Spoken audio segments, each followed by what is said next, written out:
Hello guys! For today's video nga pala, pumunta nga pala ako dito sa Indang Cavite upang tuklasin ko yung bago na naman nagte-trending na resort.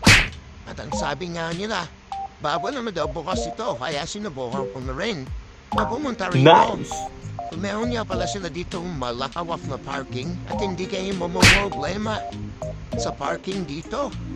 Kaya kung gusto nyo ni subukan, pumunta kayo rito guys. At napakalinis at napakaganda ng amenities. At sobrang ganda rin at malawak din yung lugar. So tara guys, pasukin natin yung loob. Nakita natin ang lawak ng pool. So yun nga guys, yung pool sa loob. At kita nyo naman, meron silang 4 na slide dun sa backside. At pumasok pa ako dito sa loob para puntahan ko naman yung aking cottage. So tara let's samahan nyo ako. Ikutin natin to guys. Itong resort na ito. At nung makapasok na nga ako, tinignan ko na yung pool at sinubukan ko na rin agad-agad na puntahan yung ilog na sinasabi nila. At ito yung isa sa pinaka nagustuhan ko na place. Ito yung ilog na sinasabi nila. Tara, mga adventure, puntahan natin at tayo bumaba sa ilog. So medyo matarik nga pala.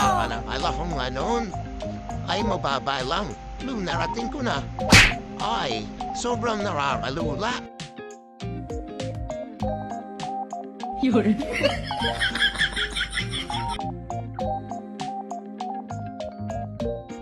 Adventure, kung pupunta na pala kayo dito, search nyo lang sa mga Google Map nyo.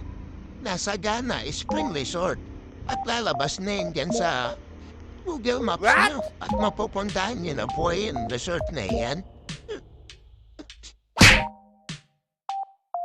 At habang bumababa na ako, medyo na-stranded ako mga adventure. Kasi sa dami nga ng pumapanik, inihingan sila pataas. Kaya nai-imagine ko na rin pagpanik ko mamaya. Parahin ang kabayo rin ako. Tara, baba na tayo mga adventure. Nice!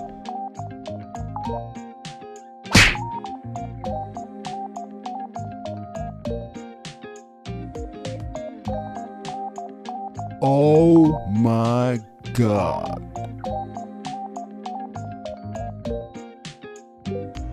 Mga adventure, kapag nga pala pupunta kayo dito is dahan-dahan na nga ipababa. Kasi sobrang tarik po ng hagdan. Baka po kayo madisgrasya.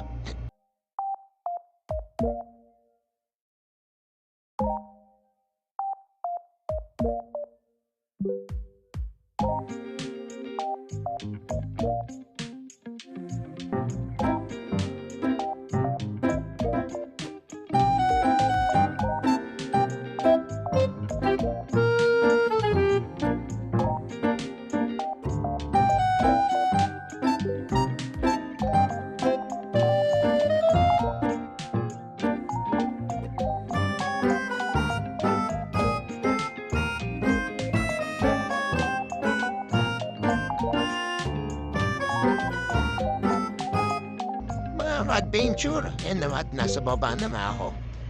Sinakita ko na nga yung ilog at ang dami na rin nadiligo. Sino mo arating ako rito, mas napakahaga ko at konti pa ng talagang tao. Kaya, yung pagkabukas ng ilog, at dali-dali na akong bumaba para ma-enjoy ko rin.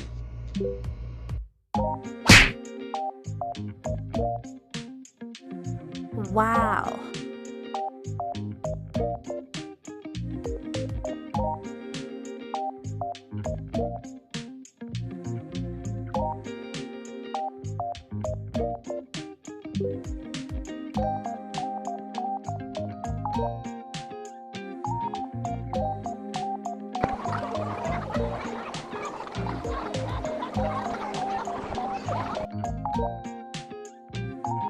Habang naniligo nga sila, so kumuha ako ng tiyempo para mapalipad ako ng drone at para ma-video ko sila lahat.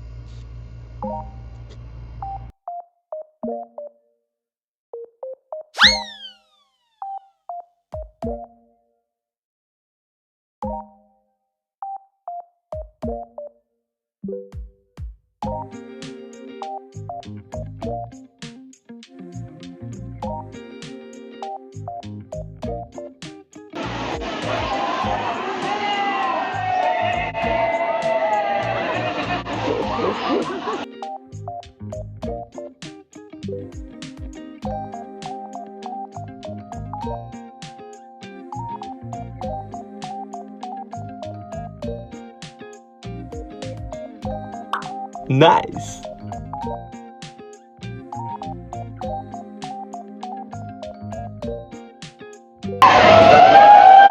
Shoutout nga pala kay Sir Dondon. At saka kay Sir Cedric. Hanggang sa muling pagkakabalik. Sana makita pa ulit tayo. Bye! Pagkatapos ko nga pala silang videohan, so nag-decide na rin ako pumanik kasi medyo nilalamig na rin ako. Kaya pumanik na rin ako dito sa amin na hagdan at papunta na sa amin cottage. So, binidyo ko pa nga pala sila mula sa taas hanggang makuwawa yung buong view. Sobrang nakaka-amaze, napaka-aesthetic. At sobrang ganda ng place. At sigurado babalik ako rito sa mga susunod na araw para mas ma-enjoy ko pa itong lugar na ito.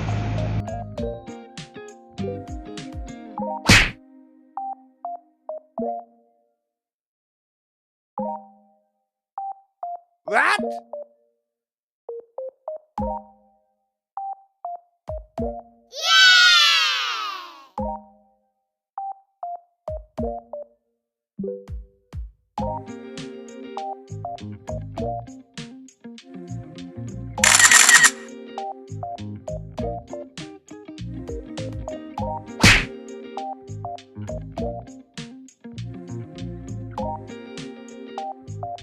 Wow.